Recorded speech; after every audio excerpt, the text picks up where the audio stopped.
You are listening to At the Core with Sarah Friend, in which I have conversations with women in leadership. As the president of a financial services firm, I'm honored to be a leader and have this platform to connect with other women in leadership, to talk with them, hear their stories, and celebrate their unique journeys and impact.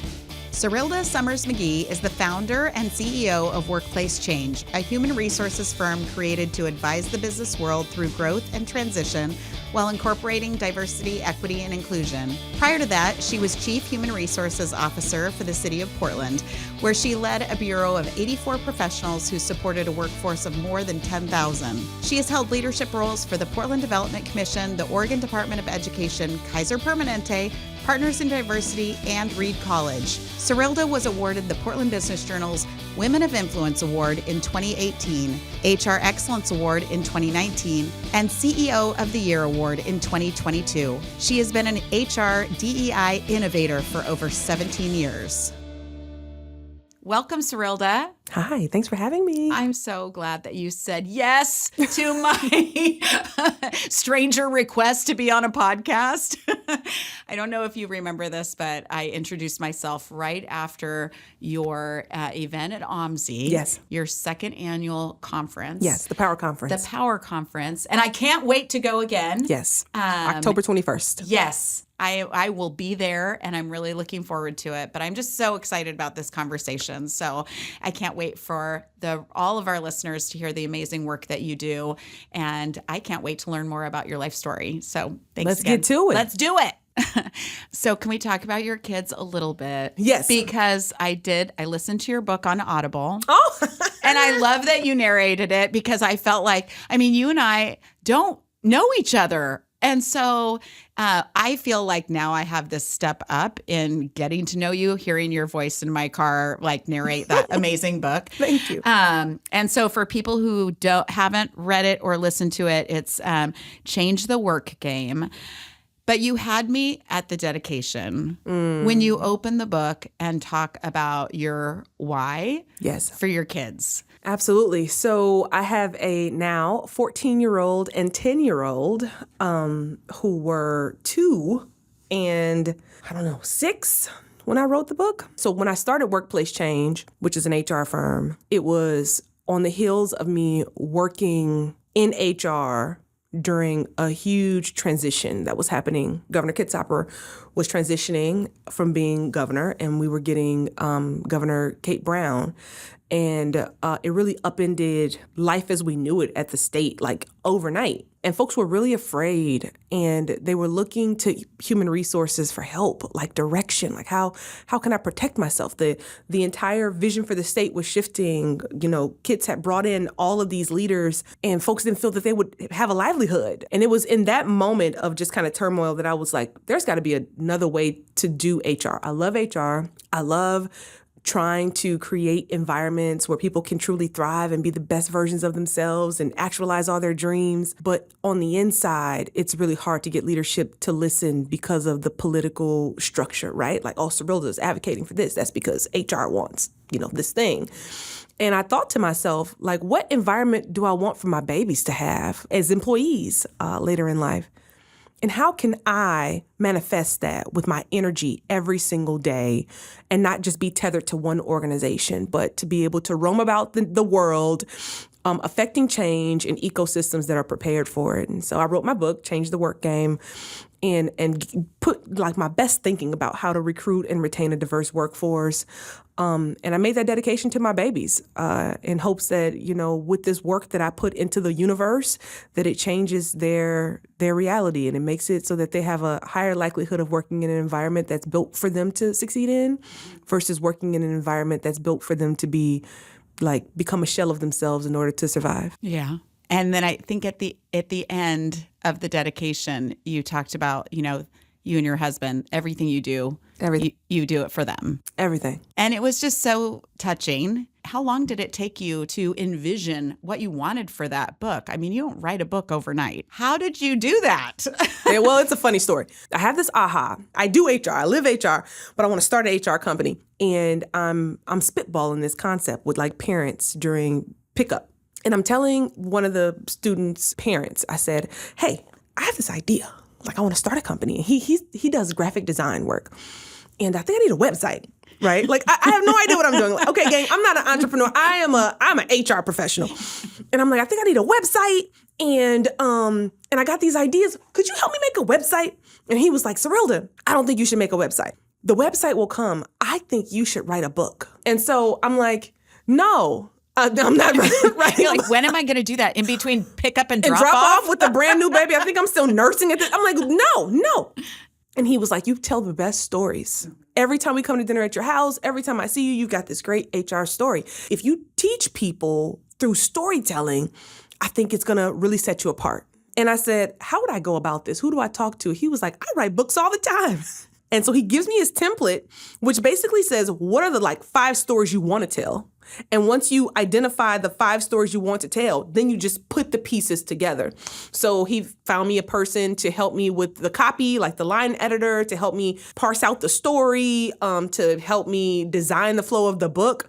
I paid for it out of pocket. And it took me about 5 months of writing between 4 a.m. and 6 a.m. because when else do I have time? I'm commuting to Salem. I'm nursing while driving or pumping while driving. I just tethered the baby to my, right? I'm pumping while driving. I got to get home, make a snack, get the, just like the hustle and bustle of being a working mom. And so it took me about 4 months between the hours of 4 and 6 a.m. every single day for 4 straight months. And then we hired the people who came in and made it a reality.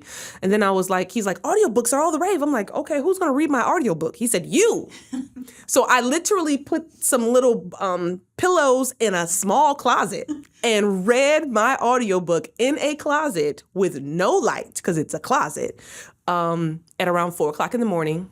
And then I would be cursing in there because I would mess it up, and then I have to redo it, and I get tongue-tied, my mouth would get dry. It was horrible, but it was a cool experience. It did not sound like you were in a dark pillowed walled closet. You totally pulled it off. I can't believe I pulled it off. And you know what else I can't believe? I don't even know who's buying this book. Like, who keeps buying this book? I don't know. But it's withstood the test of time. Like, people really do like it. It's great. There's a couple parts in the book, your 7 steps of diversity, equity, and inclusion. That first step, soul search. So if you're a leader, right, and you are thinking about initiating some sort of DE&I strategy or working to make your DE&I strategy more effective, the first step is soul search your why. Why now? How do you facilitate, how does your team facilitate organizations doing that soul search around why now? And to get to an honest answer. And that's the piece, the honesty and the rawness of you at just yourself, just you alone in a room. Why do I want to do this and why right now? And what I tell people is there's no bad response to the question. I give examples. Maybe you're doing it because, you just want to help out a little bit, right? You see bad things are happening and you want to try to do your part to help out. Or, maybe it's because the market is changing and you want to connect with a demographic that you haven't historically connected with because it's going to help to expand your market share. The reason why I ask you to find your why is because there can be some unintended consequences associated with that why. So if you're moving from a position of, I want to help out, almost kind of a charity narrative, and someone disagrees with you, right? Like someone pushes back, and I see this a lot. They come into the environment. You didn't shift the environment in order for them to feel made to feel safe or feel included. So they come in and they push and say, I want this system to change in this way. It's not serving me in this way, et cetera. Or maybe they'll even say, like, I feel that was sexist when that happened, or I feel that was racist when that happened. What tends to happen when a person let you in to do a favor to the overarching community is they'll say, you should be grateful that I gave you this opportunity. Like, how dare you call me out? How dare you, attack me in that way? Or if you're moving from a position of my boss told me to do it, how do you actually welcome that person into your ecosystem? Do you treat them like everyone else that you actually wanted to hire into the organization? Or do you treat them like a second-class citizen, like they don't really belong there? They will feel that, right? So the process that I take people on is that I don't care what the why is. I need you to be aware of your why so that you don't act and behave in a way that can cause harm to a human being that you bring into your environment. And it has been transformational in my opinion, on the mindset of leadership. No judgment, judgment free. I was with a leadership team at an organization. And before we got started with the facilitation, I asked them, how are you feeling about diversity, equity, and inclusion? We're talking about how to, operationalize DEI. And we go around the room and folks are like, oh, I'm hopeful. Or, like, oh, I'm a little anxious because I've been called out and someone called me a racist one day. And I don't want that to happen to me again. It made me feel bad. Great. And then this one lady says, I'm going to say something, Serilda. I don't want it to offend you. And I'm like, oh. And she was like, anytime a Black person was mentioned in my house, they were referred to as a N-word. She says it, N-words. It's my first time hearing a white person say the N-word. And then I was like, okay, pause. That word is very loaded. And she was like, oh, yeah. You know where I'm like, no, yeah, right? So this is a woman who would claim herself to be a proponent of diversity, equity, and inclusion, and is passionate about it. But if you actually unpack her why, because we did at the end of the session, if you actually unpack her why, the reason why she's committed to diversity, equity, and inclusion is because she doesn't want people to believe that she's a racist because of her age and her gender and how she was raised. So it's performative. Like, she's literally telling me, I am doing this work so that you all don't see me in this way, even though I take some exception to some of this language. I don't like some of these things. But, if you don't use the right terminology and language, people will think you're a racist. This is what this woman told me. This is her why. So then you get to see why she would use this language in this space and think that it was okay to use, because she said, don't take offense. This is why the why is so important. This is why doing this work is so important, to help people go on a journey of understanding how they can create harm even when it's not intentional. It doesn't have to be intentional for you to create harm. You don't have to intentionally kick me in the face for you to kick me in the face and it causes harm. Right. It hurts just as bad. Right. And so that's why the why work is so important, because that why really helps you understand yourself. More so than anything else, just know who you are and then know how that may manifest in your behavior today. Part of the work in the book, you talk about when people come into your organization, if you don't acknowledge and create mechanisms for people to come into that workforce who have likely experienced workplace trauma in the past that has nothing to do with you, nothing, or the company that you have created. But if you ignore that work experience that may be a part of their past, then you're missing an opportunity to truly create belonging, because that, of course, shapes how they're going to experience your work environment, anybody with experienced trauma, right? Absolutely. So talk to me a little bit about what are some practical ways that environments can create structure, acknowledging, somebody's probably walking in with some historical trauma, that you don't have to be the perpetrator of that trauma, but you still need to create a space that basically counteracts that. It says, like, we are not that company that you came from, but we have to go out of our way to show that we aren't, right? Kind of. Okay. So I would unpack this in the following way.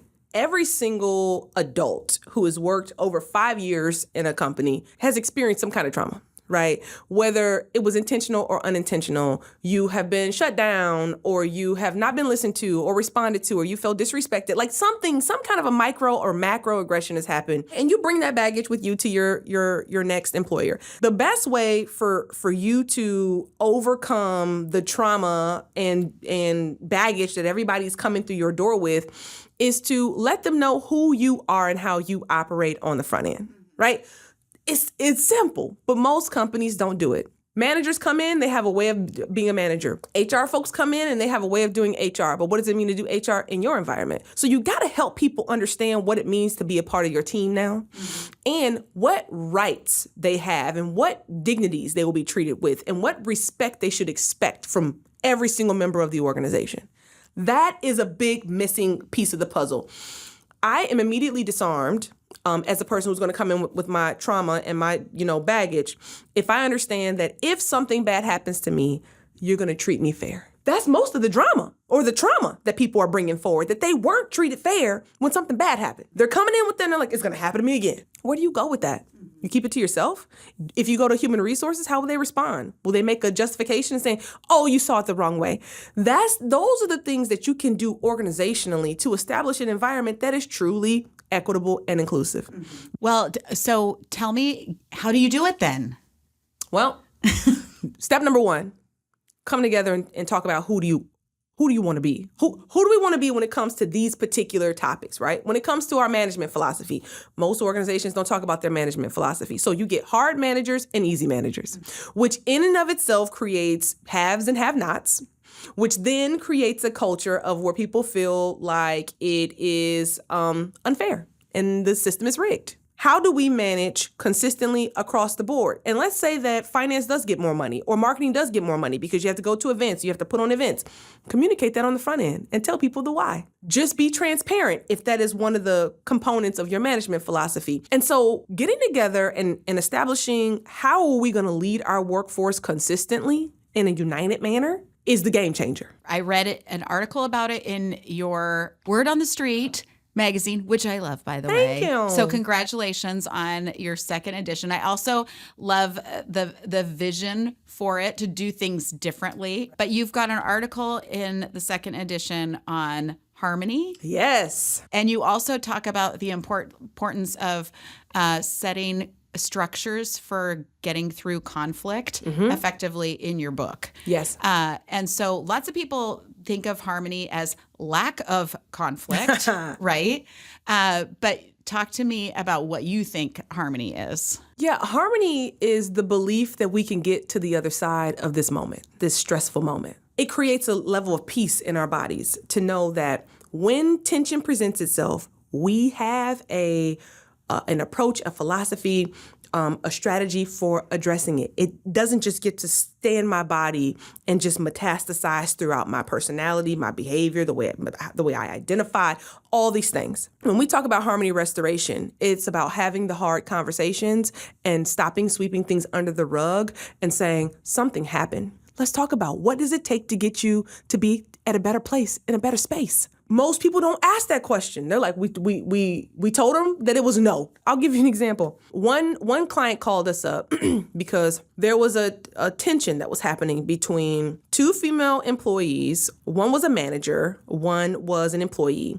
The employee was a woman of color and the manager was a white woman. The woman of color had made several complaints of discrimination and hostile work environment, and you name it, that this employee had made these claims. And they had conducted investigations, right? And those investigations were unsubstantiated. And it just was getting to a crescendo. They were like, okay, Serilda, we clearly need a third party to come in. She doesn't trust HR anymore. Managers had it up to here. What do we do? And I said, may I talk to the person who's made the multiple complaints?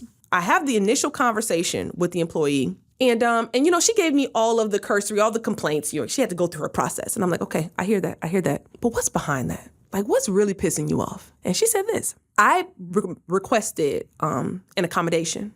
And I said, what year was this? 18 months ago. You requested an accommodation, and I presume it was rejected.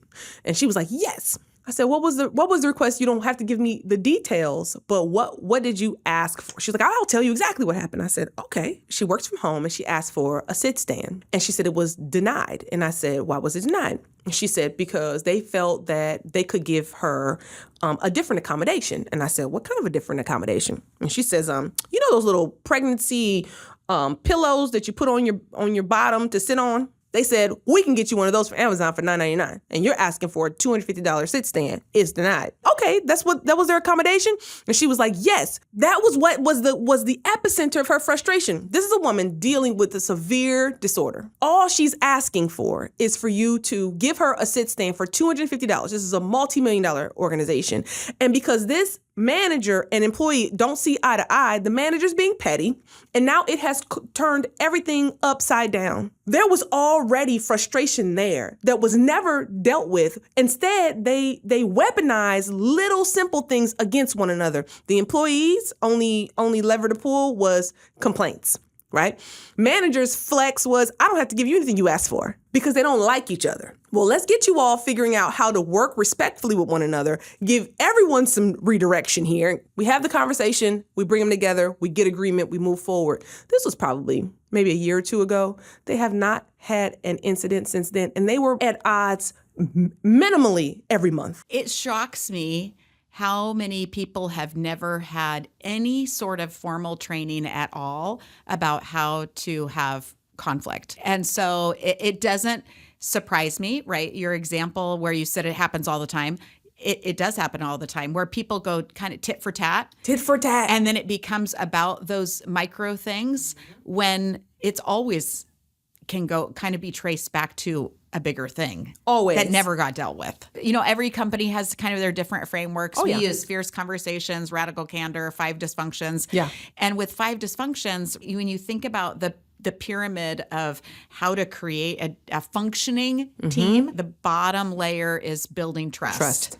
And then the second layer is conflict. Yes. You can't get anywhere if you cannot create a structure where team members can disagree, yes, can challenge each other's beliefs, can bring up an alternative perspective in a healthy way that can get heated. Yes. And you can create norms for your organization to say, here are the boundaries of our culture around conflict. Here's what's okay. Here's what's out of bounds. Right. And then you need referees. Yes. You need refs. Yeah. In the environment who can be deployed in a non-heavy-handed manner. Like not we're going to investigate. No, everything is not an investigation. Most of the time it's just you two are not seeing eye to eye. What happened? It's also that people don't feel heard. Sometimes you don't know how to articulate what you're trying to communicate. And then if all the focus is on these like tits and tats, you know, around the edges, but you've somehow moved away from the heart of an issue. It's how do you get back to the heart of an issue? And then once somebody is heard in a true, authentic, honest way, then people can go, okay, my voice is now clearly on the table. Yes. Other people have heard it. And now even if it doesn't go the direction that I want, I can commit to the team's decision going forward because at least my voice was a part of the process. Exactly. But if your voice is not a part of the process, I mean, you can say, you know, aye, captain, right? And kind of go along, but you're not. No. Until the next until encounter. There's a crack. Exactly. In the and no process is perfect. There will always be cracks. There will. Yeah. Until the next time they do something that disrespects you, because now you felt disrespected on the front end, and then you weren't a part of the process, which also felt disrespected. So then the next thing that happens is only going to be an escalation of the previous two. The thing about it is that a lot of people feel like when you do and you have these harmony kinds of conversations that you got to agree with or affirm the behavior of everyone. And I have to do a lot of redirection with people who are underrepresented as well. There are folks who I walk in and they're like, this place is racist, this place is sexist, this place is homophobic. And I say, okay, you've diagnosed it. Why don't you tell me what the symptoms were? Sometimes it's not racism or sexism. Sometimes they just don't like you. We try to make it that it can't be that you just don't like me, right? It can't be that because I'm like the coolest cat and kitten in here. So it has to be about something else. So now I got to look at what is my most marginalized attribute, and then I will attach the issue there. Now that's not all the time, but it's all these layers of things, and then we make it so simplistic in just calling it racism or sexism or homophobia or ageism or whatever the thing is. Let's talk about what happened to you on Thursday, because what happened to you is enough. You don't have to use the loaded language in order to get my attention, because you coming and saying that something happened to you and it made you feel bad is enough to get my attention.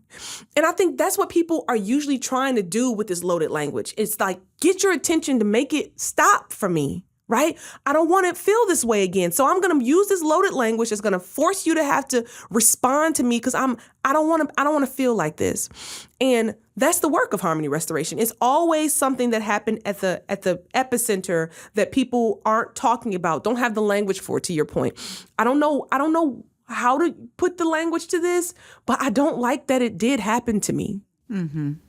Can we shift gears? Absolutely. Diversity, equity, and inclusion. We always use those words together, but they're 3 very different things Yes. that need to go together. Can you just give me your own definition of each of those three? And then if you were giving advice to a leader, where would you tell them to start? Okay, so definition of DEI, Yeah.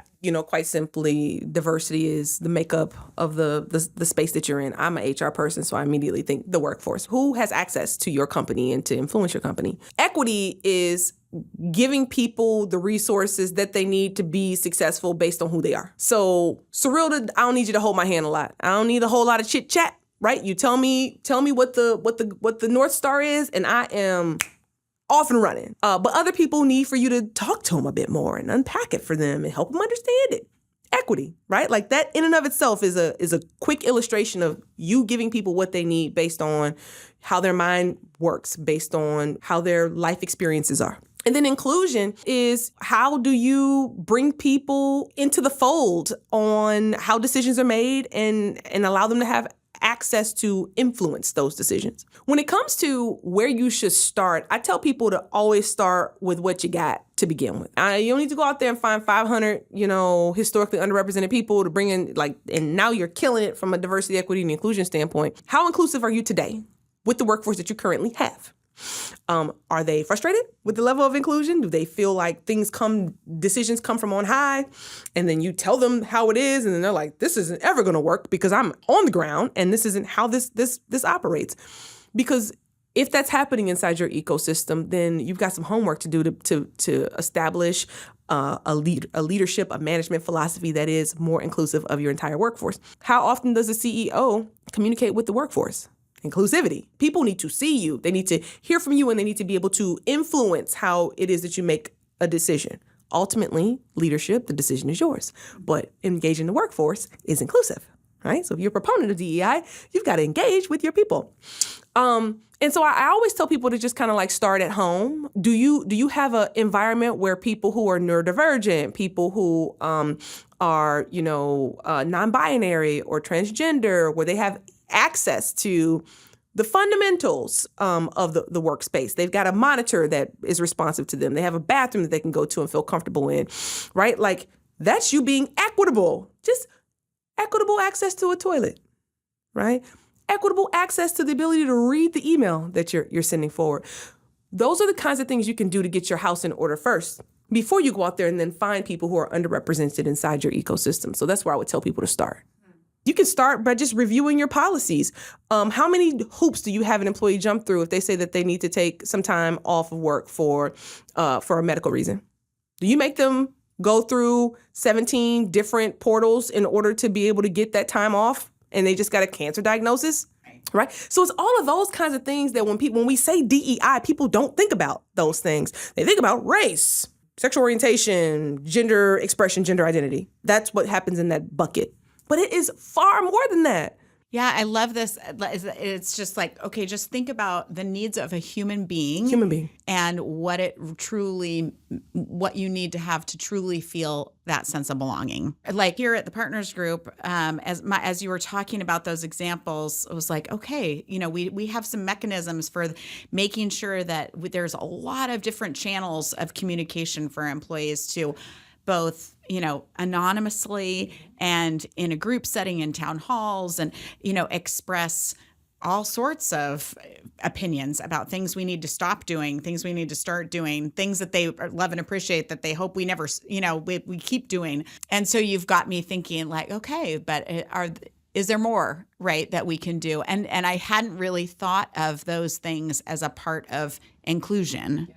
I was just talking to a fella who his employer has an amazing bereavement policy, but it wasn't applicable to his dad, who was in hospice and probably had 3 months to live. He was trying to figure out, how can I go back east and be with my dad in his final days of life and keep my job at the same time and still be able to work, but have that kind of flexibility? Inclusion, right? And equity. Not everybody needs that, but he needed that in that moment. How can we be responsive? How can the policies be adjusted to allow for certain life extenuating circumstances for us to be nimble? That is the future of human resources. We talk about diversity, equity, and inclusion. I believe, and there's someone who's going to be listening to this pod, and they're going to be like, no, Serilda. I believe the DEI belongs in human resources. It was only created because HR didn't want to serve the community that had complaints along racial, gender, and ability lines. They were like, we don't want to deal with that. Make another department. Let them go complain there. We're going to keep serving the majority, right? And that's why DEI was created, in response to HR not being responsive to the needs of the underserved. HR owns all the policies. HR has all of the data. DEI belongs there because that's where the power is to do things differently and to treat people differently, which is why I will never not be in human resources, right? I'm just going to do human resources the way in which it should have always been done. Can we talk about your story? Sure. A little bit. I love this vision of you in the pickup line at your son's school, just throwing your vision out to the universe and giving it life. So what made you just go, hey, I'm going to start, anybody listening, I'm going to start a company. Who's going to be with me? Who's with me? Who's with me? So if you were to ask the people who raised me, they would say that is just a Serilda thing. I have always gone against the grain because I knew that the grain wasn't made for me. So I grew up in Michigan in the late 1900s, okay? And I grew up very low income. I grew up in subsidized housing. I grew up when crack was like the new Jack City, right? Like crack was everywhere. There were, drug traffickers. There were numbers runners. Like you, instead of playing the lotto at the store, you played in the community. That's what was around me. And then factory workers. My dad would say, you can either work your mind or work your back. And so I worked my back. I worked at the Ford factory. I worked at Taco Bell. Like my first job as an entrepreneur, I was a young teenager. And I identified that no one wanted to rake the leaves in the neighborhood. And so I got my brother and my mom bought us some leaf bags, and we would go door to door and offer to rake leaves, and folks would be like, yeah, you can rake these leaves. Like that's how I got my initial kind of hustle, like just the grit to go out there and just ask. But I was also a dark-skinned, chubby girl in the 80s where no one looked like me on TV. There was no hope to go and become something successful. There was just destitution everywhere I looked, or Ford factory working. And I was like, no, I'm gonna make a way out of no way. And that's just always been my hustle. So going to school as a first generation college student, no one was going to college. I'm going to figure it out. That's really always been my catalyst for everything that I've done my entire life, is to just say, I will manifest my hope and I will go for it. And you can either back me or you can watch me. But either way, I'm going for it. And my husband is even kind of like, you're a survivor. I am a survivor. Not many people made it out of where I was. And at every corner, someone was telling me what I wasn't going to be able to do, or it was a pipe dream, or that you should just be grateful. Every new job I got, you should be grateful that somebody's paying you. And it's like, no, I think that there's more to life. I think that there's more to life. If I can dream it, then I can figure it out. How did you get to Portland? Figuring it out? Yeah. No, literally. I was, for every iteration of my life, I make a blueprint, right? And it is, I'm here, I want to get there. What is my goal to get there? And then I figure out, what is the resume of somebody who got to that spot? I want that. Like, we work at the Ford factory, right? How do I get there? Early on after graduation, I got a bachelor's degree in biology. I was a teacher. And I said I wanted to become a dean of students. And I asked my advisor, I'm like, hey. I said, how can I do this job forever? Because I tried teaching young people and that sucked. But tutoring adults was actually pretty cool. And she said, you got to go and get a master's in higher education administration. And then, and you can do this job forever. And I was like, okay, who's at the top? She was like, the dean of students. I was like, okay. I looked up deans of students. I looked up her resume. And I said, I'm going to do everything she did in order to become a dean of students. I want to be at the top. Wherever I go, I'm going to be at the top. And that's what I did. So I worked for a bunch of different universities in all revenue generating areas, but I needed to work for a private liberal arts school in housing. So I went for the job, and I got a job at Reed College. And so I was reporting into the dean of students at that time. I was a dean of housing. And that's when I figured out I don't want to be the dean of students anymore. I needed a new goal. my new goal was to go back to grad school, get an MBA, and then figure it out. Human resources is where I fell in love with the element of business I fell in love with, because it was a space, the way it was taught to me, where you could get the best out of the human capital of an organization, right? Like, how can you make the most expensive asset inside most organizations excel, thrive for the benefit of the company, but that's because they're being the best versions of themselves. And I was like, yes. So I graduated from Willamette University, and then I transitioned out of Reed, and Sandy McDonough, who was in charge of the Portland Business Alliance, now known as the Portland Metro Chamber, gave me my first quasi-human resources job, and the rest has been history.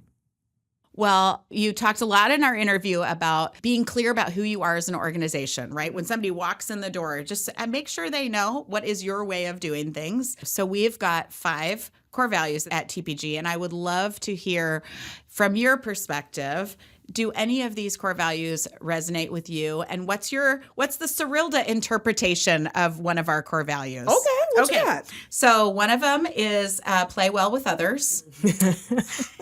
I love it. Yeah. Own it. So basically do what you say you're going to do. Be a champion, which is our version of creating winning solutions for all parties. Have fun and live well. And be curious. I love them all.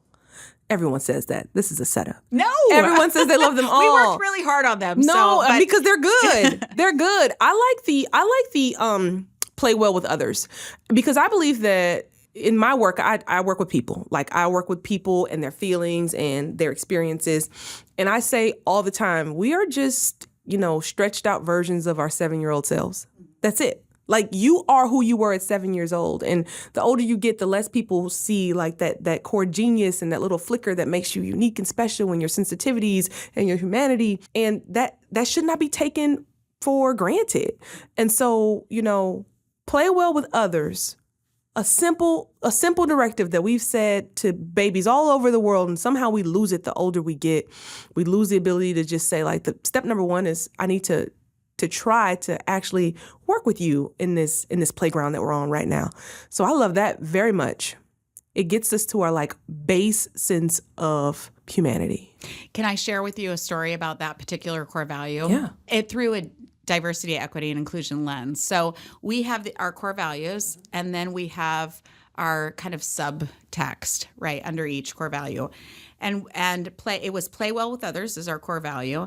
And when we first created, and for years, the subtext was invest in relationships, assume positive intent. That was a blind spot for us until we learned that assume positive intent really can have a negative impact, whether we intended it or not, on underrepresented employees, because they've been told that their whole lives, right? Don't take it so personally. Yep. They didn't mean harm, so there is no harm. Right. And then it's us really shifting, caring more about our impact, less about our intent.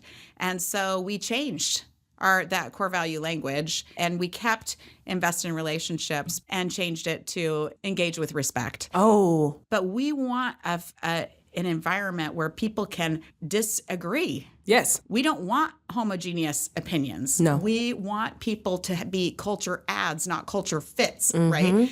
And so how do we create that language around this is not a conflict-free zone, because that doesn't help us get better. And so I love that you picked that one, and it gives me an opportunity to admit, we didn't get it right the first time. It was such a great example to live out a value and go, no, we're humans. We're going to make mistakes. It's how you deal with them. And this is a way that we can create more inclusive language around a value that matters a lot to us. And so when somebody points something out to you, right, then it's your opportunity to change. There are far fewer people who actually walk the talk. And you modeled to your workforce that you are not perfect.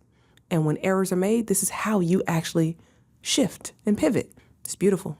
I wish the world would do more of it. Well, I'm sure there's going to be more of it for us to do ahead. For sure. You and me both. You and me both. Yeah. Well, thank you, Serilda. Thanks for having me. Yeah.